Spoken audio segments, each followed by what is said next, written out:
Hello everyone, welcome to online study point. Polity की series को आगे बढ़ाते हुए ये हमारा तीसरा लेक्चर है पॉलिटी के बारे में। और इससे पहले दो हमारे हो चुके हैं, और वो किस बारे में थे? हम संविधान, भारतीय संविधान का पार्ट 1 और पार्ट 2 ये दोनों ही कर चुके हैं।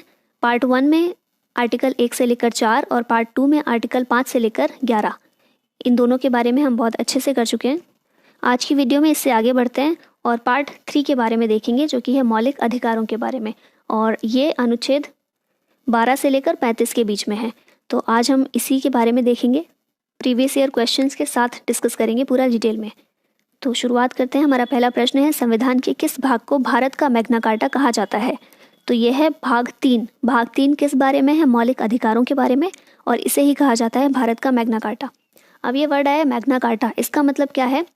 1215 में इंग्लैंड में अधिकारों का एक चार्टर अपनाया गया था, उसी को नाम दिया गया था मैग्ना कार्टा। तो यहाँ ये तो वैश्विक नाम फेमस है मैग्ना कार्टा, किसके लिए? अधिकारों के एक चार्टर के लिए। भारत का मैग्ना कार्टा किसे कहा जाता है? क्योंकि भारत में संविधान में अधिकारों के बारे में कहाँ बात की गई है? भाग 3 में। तो इसीलिए भारत का मैग्ना कार्टा कहा जाता है भाग 3 को। अगला प्रश्न है, संविधान का भाग 3 किससे संबंधित है? हम बात कर रहे हैं जिसके बारे में, यह है मौलिक अधिकार। नेक्स्ट क्वेश्चन, संविधान में मौलिक अधिकारों से संबंधित अनुच्छेद कौन से हैं? कौन से आर्टिकल्स हैं जो मौलिक अधिकारों की बात करते हैं? तो मैंने स्टार्टिंग में ही बताया था, ये हैं अनुच्छेद 12 से 35। कुल कितने अनुच्छेद हैं? कुल 24 अनुच्छेद हैं ये, 12 से लेकर 35। ये बात करते हैं मौलिक अधिकारों की। भारतीय संविधान में कुल कितने मौलिक अधिकार हैं? तो अभी हमारे पास कुल 6 मौलिक अधिकार हैं वर्तमान में। भारतीय संविधान द्वारा भारतीय नागरिकों को मूल रूप से कुल कितने मौलिक अधिकार प्रदान किए गए थे?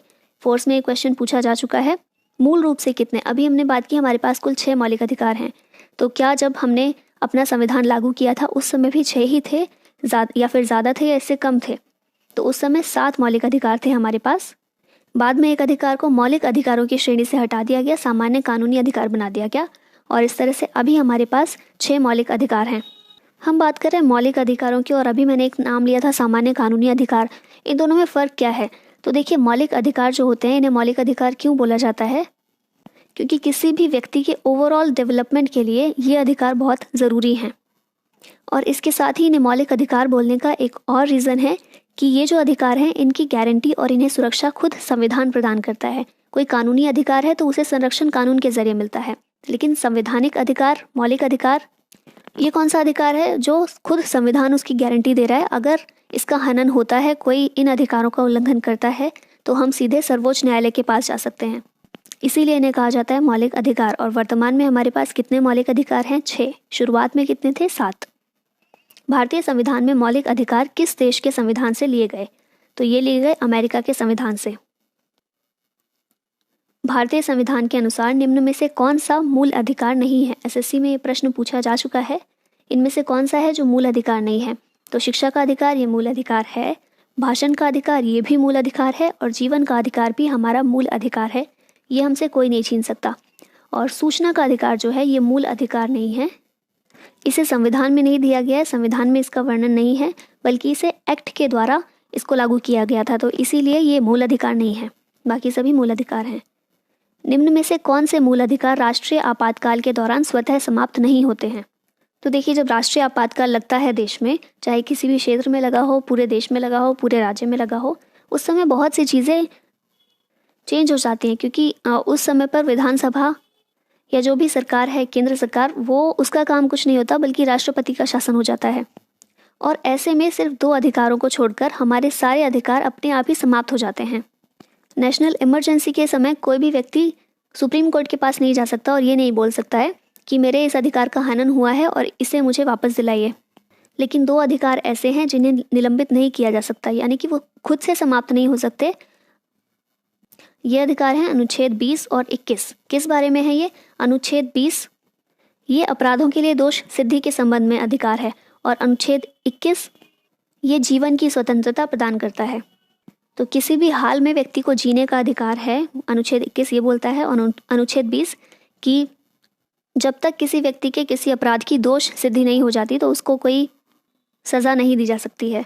तो इन्हें ये स्वतः समाप्त नहीं होते हैं। इनके अलावा जितने भी मौलिक अधिकार हैं वो खुद से समाप्त हो जाते हैं राष्ट्रीय आपातकाल के समय। संविधान में उद्घोषित मौलिक अधिकारों में संशोधन किया जा सकता है। किसके द्वारा संशोधन किया जा सकता है? ये है हमारी संसद। सिर्फ संसद के पास अधिकार है कि वो मौलिक अधिकारों में संशोधन कर सकती है। मौलिक अधिकारों को लागू करने का दायित्व किस पर है? कौन है जो मौलिक अधिकारों को लागू करता है? और अगर किसी के मौलिक अधिकार का हनन हुआ है तो कौन उसको वापस लागू करवा सकता है? तो ये दायित्व है 1 और 2 दोनों, यानी कि उच्चतम न्यायालय को भी और उच्च न्यायालय को भी। हमारे मौलिक अधिकारों का हनन हो रहा है तो हम उच्च न्यायालय में भी जा सकते हैं और उच्चतम न्यायालय में भी जा सकते हैं। मौलिक अधिकारों का निलंबन कौन कर सकता है? कौन निलंबित कर सकता है? तो ये शक्ति होती है राष्ट्रपति के पास। और वर्तमान में हमारे राष्ट्रपति कौन हैं? रामनाथ कोविंद जी। नेक्स्ट क्वेश्चन है, समानता का अधिकार कौन से अनुच्छेद में दिया गया है? तो ये है अनुच्छेद 14 से लेकर 18। ये बात करता है समानता के बारे में। अनुच्छेद 23 से लेकर 24 या फिर 23 और 24 नागरिकों के किस अधिकार को वर्णित करते हैं? तो ये है शोषण के विरुद्ध अधिकार। इस बारे में है आर्टिकल 23 और 24। आर्टिकल 23 में क्या है? ये मानव दुर्व्यापार के संबंध में यह संरक्षण करता है। उसके बारे में जो मानव की तस्करी होती है या फिर बच्चों की या फिर महिलाओं की या पुरुषों की खरीद बिक्री होती है, उसके बारे में संरक्षण प्रदान करता है। और आर्टिकल 24 ये बाल श्रम से संबंधित है। नेक्स्ट क्वेश्चन है, भारतीय संविधान के निम्नलिखित अनुच्छेदों में से कौन विधायन सत्ता पर पूर्ण नियंत्रण लगाता है? ये सवाल यूपी पीसीएस में पूछा जा चुका है। विधायन सत्ता पर पूर्ण नियंत्रण का मतलब क्या है? कि कानून के समक्ष सभी लोगों को समानता कौन सा अनुच्छेद प्रदान करता है? तो ये है अनुच्छेद 14। भारतीय संविधान में नौकरियों का समान अवसर प्रदान किया गया है, ये किस अनुच्छेद के तहत प्रदान किया गया है? तो ये है अनुच्छेद 16। अनुच्छेद 16 में कहा गया है कि राज्य नौकरियों में सभी को समान अवसर प्रदान करेगा, किसी भी प्रकार का भेदभाव नहीं करेगा और धर्म, वंश, जाति, लिंग, जन्म का स्थान, निवास, इन आधारों पर भेदभाव राज्य के द्वारा नहीं किया जाएगा। अनुच्छेद 19 कितने प्रकार की स्वतंत्रता की गारंटी देता है? तो अनुच्छेद 19 ये 6 प्रकार की स्वतंत्रता की गारंटी देता है। ये 6 अधिकार कौन से हैं? पहला है भाषण और अभिव्यक्ति की स्वतंत्रता। दूसरा, शांतिपूर्वक रूप से सम्मेलन करने का अधिकार। तीसरा, कोई भी संघ या फिर सहकारी समिति बनाने का अधिकार। चौथा कौन सा है? भारत के राज्य क्षेत्र के अंदर कहीं भी घूमने की स्वतंत्रता। पांचवा, भारत के राज्य क्षेत्र में कहीं भी बस जाने या निवास करने का अधिकार। और छठा है कोई भी व्यापार या फिर कारोबार करने का अधिकार। तो ये कुल 6 प्रकार की स्वतंत्रता की गारंटी देता है आर्टिकल 19। आगे चलते हैं। अगला प्रश्न है, भारत के संविधान को निम्नलिखित में से कौन सा अनुच्छेद प्रेस की स्वतंत्रता से संबंधित है? तो बीपीएससी में ये प्रश्न पूछा जा चुका है। ये है अनुच्छेद 19। अब आप कहेंगे कि अनुच्छेद 19 के बारे में तो हमने अभी बात की थी, जिसके अंतर्गत 6 अधिकार थे और उसमें प्रेस की स्वतंत्रता तो कहीं थी ही नहीं। तो देखिए, संविधान में कहीं भी ये डायरेक्ट नहीं लिखा हुआ है कि प्रेस की स्वतंत्रता लोगों के पास है, बल्कि जो अनुच्छेद 19 के अंतर्गत ही जो पहला अधिकार है भाषण और अभिव्यक्ति की स्वतंत्रता, वही हमें प्रेस की स्वतंत्रता भी देता है। क्योंकि प्रेस का मतलब क्या है कि लोगों को अपने विचारों की अभिव्यक्ति करने का अधिकार है। तो इसलिए डायरेक्ट कहीं भी नहीं है कि प्रेस की स्वतंत्रता है, लेकिन अनुच्छेद 19 का पार्ट 1 जो है, पहला जो अधिकार है 19 के अंतर्गत भाषण और अभिव्यक्ति की स्वतंत्रता, वही बात करता है प्रेस की स्वतंत्रता की भी। तो अगर पूछा जाए प्रेस की स्वतंत्रता से संबंधित कौन सा आर्टिकल है, तो अनुच्छेद 19। और अगर और डीप पूछा जाए तो अनुच्छेद 19(1) ये बात करता है प्रेस की स्वतंत्रता की। निम्नलिखित में से किस अनुच्छेद में कहा गया है कि किसी भी व्यक्ति को एक ही अपराध के लिए एक बार से अधिक अभियोजित और दंडित नहीं किया जाएगा? ये पीपीएससी में क्वेश्चन पूछा जा चुका है पहले। तो अनुच्छेद 20 है ये आर्टिकल, जिसमें कहा गया है कि कोई भी व्यक्ति है उसे एक ही अपराध के लिए एक बार से ज़्यादा दंडित नहीं किया जा सकता। एक अपराध की सज़ा एक ही बार दी जाएगी, उससे ज़्यादा नहीं। नेक्स्ट क्वेश्चन है, 86वें संवैधानिक संशोधन अधिनियम द्वारा शिक्षा का अधिकार मौलिक अधिकार में कब शामिल किया गया था? तो संशोधन के जरिए इसे शामिल किया गया था। तो इसका मतलब साफ है कि स्टार्टिंग में ये मौलिक अधिकार नहीं था, ये एक सामान्य अधिकार था, ये एक कानूनी अधिकार था, लेकिन इसे बाद में मौलिक अधिकार में शामिल कर लिया गया। कब शामिल किया गया? कौन से संशोधन के जरिए? तो 86वां संवैधानिक संशोधन अधिनियम, इसके द्वारा इसे शामिल किया गया था। और कौन से आर्टिकल में इसे रखा गया है? 21A, आर्टिकल 21A में इसे शामिल किया गया है। सिर्फ आर्टिकल 21 की बात करें तो ये किस बारे में है? जीवन की स्वतंत्रता है। और इसी के अंतर्गत आर्टिकल 21A में कहा गया है कि 6 से 14 साल के बच्चों के लिए शिक्षा निःशुल्क और अनिवार्य होगी, यानी सभी के लिए अनिवार्य है 6 से 14 साल के बच्चों के लिए शिक्षा लेना, और वो शिक्षा निःशुल्क भी होगी। तो ये हमारा सभी का मौलिक अधिकार है। 86वें संवैधानिक संशोधन के जरिए इसे शामिल किया गया था। कौन से सन में? तो 2002 में। याद रखिएगा, 86वें संविधान संशोधन 2002 में शिक्षा के अधिकार को मौलिक अधिकार में शामिल किया गया था। कौन से आर्टिकल के तहत? तो 21A। अभी देखिए एक चीज़ और मैं यहाँ पर क्लियर कर दूँ आपको। कई बार हमें ऐसे देखने को मिलता है, जैसे हमने अभी देखा 21A, ये बड़ा वाला ए है, ठीक है। हमने जब आर्टिकल 19 के अंतर्गत 6 अधिकार देखे थे तो वो आपको ऐसे कुछ लिखे हुए दिखेंगे, 19A, 19B, 19C, कुछ इस तरह से होंगे वो। तो ये छोटा वाला ए है। तो ये कैपिटल लेटर और स्मॉल लेटर, इनमें फ़र्क क्या है, ये क्यों दिए जाते हैं? तो देखिए, जहाँ भी आप स्मॉल लेटर्स देखते हैं ना, तो मतलब कि ये संविधान में मूल रूप से दिए गए हैं, बाद में इनको ऐड नहीं किया गया, स्टार्टिंग में ही शामिल किया गया था। जो आर्टिकल 19 है, इसके अंतर्गत जो 6 सब पॉइंट्स हैं, ABCDEFG जो भी हैं, तो जब संविधान लागू किया गया था उसी समय ये मौजूद थे।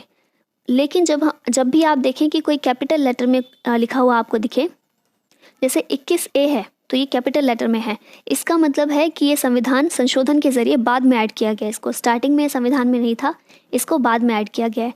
ऐसे ही आप देखेंगे संपत्ति का अधिकार वो 300A में है, ठीक है। तो ये भी ए बड़ा वाला ए है, आई मीन कैपिटल लेटर में है। तो इसका मतलब भी है कि इसे बाद में संशोधन के जरिए शामिल किया गया, ठीक है। तो जहाँ भी आप देखें स्मॉल लेटर तो वो स्टार्टिंग से ही है, और जहाँ भी कैपिटल लेटर में देखें तो उसे बाद में ऐड किया गया संशोधन के जरिए। नेक्स्ट क्वेश्चन है हमारा, भारतीय संविधान का कौन सा अनुच्छेद व्यक्ति के विदेश यात्रा के अधिकार को संरक्षण प्रदान करता है? UPPCS में एक क्वेश्चन पूछा गया था। तो ये है अनुच्छेद 21, जो कि प्राण और दैहिक स्वतंत्रता यानी कि जीवन की स्वतंत्रता की बात करता है। इसी के अंदर ये बोला गया है कि विदेश यात्रा करने का अधिकार भी व्यक्तियों को प्राप्त है। मौलिक अधिकारों के अंतर्गत कौन सा अनुच्छेद बच्चों के शोषण से संबंधित है? UPPCS में ये क्वेश्चन पूछा गया था। हमने बात की थी शोषण के विरुद्ध अधिकार कौन से थे, आर्टिकल 23 और 24, और इनके अंतर्गत भी मैंने बताया था कि 23 किस बारे में है और 24 किस बारे में है। तो बच्चों के शोषण से संबंधित कौन सा अधिकार है? ये है आर्टिकल 24, अनुच्छेद 24। भारतीय संविधान के किस अनुच्छेद में संवैधानिक उपचारों का अधिकार दिया गया है? बहुत इंपॉर्टेंट ये क्वेश्चन है, SSC में पूछा जा चुका है, और ये आर्टिकल भी बहुत इंपॉर्टेंट है, इसको ज़रूर याद रखिएगा। अनुच्छेद 32 ये बात करता है संवैधानिक उपचारों के अधिकार की, यानी कि हमारे जितने भी मौलिक अधिकार हैं, मैंने बताया था कि उनकी गारंटी खुद संविधान देता है कि हमें उन्हें कोई भी छीन नहीं सकता है। तो इन अधिकारों का जो संरक्षण करता है वो खुद में ही एक मौलिक अधिकार है। अनुच्छेद 32 ये बोलता है कि अगर हमारे किसी भी मौलिक अधिकार का हनन होता है तो हम उसे उसके संरक्षण के लिए या फिर उसे वापस प्राप्त करने के लिए सुप्रीम कोर्ट के पास या न्यायालय के पास जा सकते हैं। तो जो संरक्षण कर रहा है वो खुद में ही एक मौलिक अधिकार है, संवैधानिक उपचारों का अधिकार, आर्टिकल 32। अनुच्छेद 32 के अनुसार राष्ट्रपति कितने तरह की रिट जारी कर सकता है? राष्ट्रपति कुछ रिट जारी करता है, किस अनुच्छेद के अंतर्गत? अनुच्छेद 32 के अंतर्गत। तो ये कितने तरह की होती हैं? ये होती हैं 5 तरह की। आई थिंक यहाँ कुछ टाइपिंग मिस्टेक है, राष्ट्रपति रिट जारी नहीं करता बल्कि कोर्ट, न्यायालय जारी करता है, और उच्चतम न्यायालय और उच्च न्यायालय दोनों ही जारी करते हैं। आर्टिकल 32 की यहाँ बात की जा रही है, तो हमारा सुप्रीम कोर्ट जारी करता है आर्टिकल 32 के अनुसार 5 तरह की रिट जारी करता है। हाई कोर्ट भी रिट जारी करता है, और ये कौन से आर्टिकल के अंतर्गत? ये आर्टिकल 226 ये हाई कोर्ट को पावर देता है रिट जारी करने की, और आर्टिकल 32 ये सुप्रीम कोर्ट को पावर देता है रिट जारी करने की। और ये रिट कितनी तरह की होती हैं? 5 तरह की। न्यायालय द्वारा सार्वजनिक अधिकारियों को जारी किए जाने वाले रिट का क्या नाम है? तो देखिए, कोई भी सार्वजनिक अधिकारी अगर अपने कार्य से मना करता है तो उससे पूछा जा सकता है न्यायालय के द्वारा कि आपने अपना काम क्यों नकारा, या फिर जो भी सवाल न्यायालय को पूछना है वो सार्वजनिक अधिकारी से रिट जारी करके पूछा जा सकता है, और इसे कहा जाता है परमादेश। बंदी प्रत्यक्षीकरण की बात करें, इसके अंतर्गत न्यायालय रिट जारी करके ये कह सकता है कि कोई भी व्यक्ति जिसे हिरासत में रखा गया है उसे कोर्ट के सामने पेश किया जाए। प्रतिषेध की बात करें तो जो भी सबॉर्डिनेट कोर्ट्स हैं वो अपने न्याय क्षेत्र से बाहर अगर कुछ भी काम करती हैं जो उनके अंडर नहीं आता है लेकिन फिर भी वो उसमें काम कर रही हैं, तो न्यायालय उसको रोक सकता है कि आप ये काम कैसे कर रहे हैं, तो आपके अधिकार क्षेत्र में आता ही नहीं है। तो इसे कहा जाता है प्रतिषेध। और अधिकार पृच्छा, ये किस बारे में है? अगर कोई भी सार्वजनिक कार्यालय में कोई व्यक्ति की नियुक्ति हुई है, किसी पद पर कोई व्यक्ति नियुक्त हुआ है, लेकिन वो नियुक्ति गलत तरीके से हुई है, वो अवैध है, तो न्यायालय उसे भी काम करने से रोकने के लिए एक रिट जारी करता है जिसका नाम है अधिकार प्रच्छा। हमने बात की थी 5 तरह की रिट होती हैं, यहाँ हमने 4 रिट की बात कर ली है। 5वीं कौन सी बची है? ये बचती है उत्प्रेषण। इसके अंतर्गत क्या है? कोई भी जो निचली अदालत है, सबऑर्डिनेट कोर्ट्स होती हैं, वहाँ पर कोई भी मामले लंबित हैं या उसका फैसला कोई सही से नहीं ले पा रही है कोर्ट, तो उच्च न्यायालय या फिर उच्चतम न्यायालय, सुप्रीम कोर्ट या हाई कोर्ट रिट जारी करके वो लंबित मामलों को अपने पास बुलवा सकता है, अपने पास मंगा सकता है। इस रिट को कहा जाता है उत्प्रेषण। तो ये 5 रिट आपकी कंप्लीट हो गई हैं। यहाँ बात की जा रही है सार्वजनिक अधिकारियों को जारी किए जाने वाले रिट का क्या नाम है? तो यह है परमादेश। अगला प्रश्न है, संपत्ति के मूल अधिकार को किस संवैधानिक संशोधन अधिनियम द्वारा समाप्त किया गया? हमने स्टार्टिंग में देखा था कि हमारे पास शुरुआत में 7 मौलिक अधिकार थे, अभी कितने हैं? 6 हैं। कौन सा एक कम किया गया? तो यह है संपत्ति का अधिकार। संपत्ति का अधिकार पहले हमारा मूल अधिकार था, लेकिन जैसा कि हमने देखा कि मूल अधिकारों का हनन नहीं हो सकता है। मूल अधिकार ऐसे हैं जिनकी गारंटी खुद संविधान दे रहा है। अब संपत्ति का अधिकार, मूल अधिकार हमें स्टार्टिंग में दिया गया था, लेकिन उससे बहुत सी प्रॉब्लम्स क्रिएट होने लग गई थी और इसकी वजह से देश में आर्थिक असमानता बहुत ज़्यादा बढ़ने लग गई थी, क्योंकि जिनके पास संपत्ति है वो और ज़्यादा उसको इकट्ठी करने लगे थे और किसी तरह की रोक तो थी नहीं, क्योंकि मौलिक अधिकार था। तो गरीब और गरीब, अमीर और अमीर, तो ये वाला कुछ फिनोमेना चल रहा था उस टाइम पर। तो इसीलिए सोचा गया कि संपत्ति के अधिकार को मूल अधिकारों से हटाकर एक सामान्य कानूनी अधिकार बना दिया जाना चाहिए। तो इसके लिए क्या ज़रूरी था? अगर चेंज करना है, कुछ भी बड़ी चीज़ संविधान में चेंज करनी है, तो उसके लिए संशोधन करना पड़ेगा। तो संविधान में संशोधन किया गया। कौन सा संशोधन किया गया? 44वां संशोधन किया गया। कब किया गया? 1978 में किया गया। और संपत्ति के अधिकार को एक कानूनी अधिकार बना दिया गया और इसे मूल अधिकारों की श्रेणी से हटा दिया गया। और इस तरह से हमारे पास बचे 6 मौलिक अधिकार। अभी फ़िलहाल ये हमारे पास अधिकार, संपत्ति का अधिकार अभी भी है, क्योंकि नहीं होता तो हम अपनी प्रॉपर्टी नहीं खरीद सकते। अधिकार है तभी हम खरीद रहे हैं, प्रॉपर्टी इकट्ठी कर रहे हैं। तो लेकिन ये अधिकार अभी कौन से अनुच्छेद में है? तो मैंने बात की थी 300A। यहाँ पर कैपिटल है, समझ गए होंगे आप, संविधान संशोधन के जरिए इसको ऐड किया गया। 300A ये संपत्ति के अधिकार के बारे में है। कौन से पार्ट में है? तो पार्ट 12 के अंतर्गत है। पार्ट 12 अनुच्छेद 300A, ये फिलहाल में हमारे पास संपत्ति का अधिकार है और ये एक साधारण कानूनी या फिर संवैधानिक अधिकार भी इसको बोल सकते हैं, लेकिन ये मौलिक अधिकार नहीं है। सशस्त्र बलों, अर्धसैनिक बलों, पुलिस बलों, गुप्तचर संस्थाओं और ऐसे ही सेवाओं से संबंधित सेवाओं के क्रियान्वयन पर संसद को प्रतिबंध आरोपित करने की शक्ति किस अनुच्छेद में दी गई है? यानी कि इन सभी सेवाओं के कार्यों पर प्रतिबंध लगाने की शक्ति संसद को किस अनुच्छेद में दी गई है? ये अनुच्छेद है 33। अनुच्छेद 33 ये बात करता है कि संसद इन सभी सेवाओं की सेवा पर प्रतिबंध लगा सकती है। संविधान ने संसद को कुछ विशेष मौलिक अधिकारों को प्रभावी बनाने के लिए कानून बनाने की शक्ति किस अनुच्छेद के तहत प्रदान की है? मतलब कि अगर जो भी हमारे मौलिक अधिकार हैं उन्हें लागू करना है अच्छी तरह से, और उसको लागू करने के लिए कुछ डेवलपमेंट की ज़रूरत है, तो वो किसके द्वारा किया जा सकता है? ये सिर्फ संसद के द्वारा किया जा सकता है। किसी भी विधानमंडल के पास ये शक्ति नहीं है, सिर्फ संसद के पास है। और कौन सा अनुच्छेद ये शक्ति देता है संसद को? तो ये है अनुच्छेद 35। 12 से 35 है मौलिक अधिकार। तो जो लास्ट अनुच्छेद है, अनुच्छेद 35, ये संसद को ये शक्ति देता है कि वो कोई भी कानून बना सकती है जो कि मूल अधिकारों को प्रभावी करने के लिए आवश्यक हो। अगला प्रश्न है, मार्शल लॉ से संबंधित मूल अधिकार किस अनुच्छेद के अंतर्गत दिया गया है? तो ये है आर्टिकल 34 अनुच्छेद 34। ये बात करता है कि देश में जब भी मार्शल लॉ लागू हो उस समय पर मूल अधिकारों पर प्रतिबंध लगाया जा सकता है। वर्तमान में संपत्ति का अधिकार भाग 12 के तहत किस अनुच्छेद में वर्णित है? तो ये मैं बता ही चुकी हूँ आपको, अनुच्छेद 300A। इसके अंतर्गत संपत्ति का अधिकार भाग 12 के तहत दिया गया है। और हमारा आज का आखिरी प्रश्न है, किस मामले में सुप्रीम कोर्ट ने मूल संरचना की अवधारणा दी? अब ये मूल संरचना की अवधारणा, ये क्या चीज़ आ गई नहीं? तो देखिए, स्टार्टिंग में ऐसा हो रहा था कि संविधान में संसद कुछ ना कुछ चेंजेस करती रहती थी। तो इस तरह का प्रश्न उठाया गया कि अगर ऐसा रहा तो एक दिन संसद संविधान ही चेंज कर देगी, क्योंकि संसद के पास ये शक्ति मौजूद है। तो सुप्रीम कोर्ट ने आदेश दिया, सुप्रीम कोर्ट ने कहा कि संसद चाहे तो पूरा संविधान बदल दे, कुछ भी चेंज कर सकती है संसद, लेकिन संविधान का बेसिक स्ट्रक्चर चेंज नहीं कर सकती, मूल संरचना चेंज नहीं कर सकती। लेकिन ये डिफ़ाइन नहीं किया गया कि ये मूल संरचना क्या है। ऐसा माना गया कि समय समय पर ये डिफ़ाइन किया जाता रहेगा कि मूल संरचना क्या है। मूल संरचना क्या है? मतलब संविधान जो बनाया गया है हमारा, इसके कुछ बेसिक प्रिंसिपल्स हैं। तो इन बेसिक प्रिंसिपल्स को नुकसान पहुंचाए बिना अंदर की जितनी भी चीज़ें हैं संसद चाहे तो सब कुछ चेंज कर दे। और जो हमारे मौलिक अधिकार हैं ये भी मूल संरचना का ही पार्ट है। मौलिक अधिकारों को हटा नहीं सकती संसद। ऐसा नहीं कर सकती कि मौलिक अधिकार ही खत्म कर दे, ये नहीं कर सकती। कोई भी मौलिक अधिकार अगर संसद को लगता है तो उसको उसमें थोड़ा चेंज कर सकती है, उसे हटा के कानूनी सामान्य अधिकार बना सकती है। और अगर चाहे तो किसी भी नए अधिकार को मूल अधिकार में शामिल कर सकती है, लेकिन सभी मूल अधिकारों को, सभी मौलिक अधिकारों को पूरी तरह से ख़त्म नहीं कर सकती। तो ये जो अवधारणा है ये इम्पॉर्टेंट है, क्योंकि ये संसद की जो शक्ति है ना, इसको थोड़ा सा लिमिट कर देती है, लिमिट में लेकर आती है।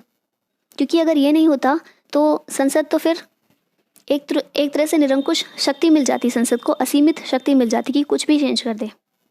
तो ऐसा नहीं हो सकता है। और कौन से मामले में सुप्रीम कोर्ट ने ये अवधारणा दी थी? तो ये था केशवानंद भारती मामला 1973 में। सुप्रीम कोर्ट ने कहा था कि मूल संरचना को ध्यान में रखकर ही संसद कुछ भी चेंज कर सकती है और मौलिक अधिकार भी इसी का पार्ट हैं। तो हमारी आज की ये वीडियो यहीं समाप्त होती है। लेक्चर कैसा लगा कमेंट बॉक्स में ज़रूर बताइएगा। पसंद आया हो तो लाइक एंड शेयर भी ज़रूर कीजिएगा। मिलते हैं नेक्स्ट वीडियो में। Thank you very much.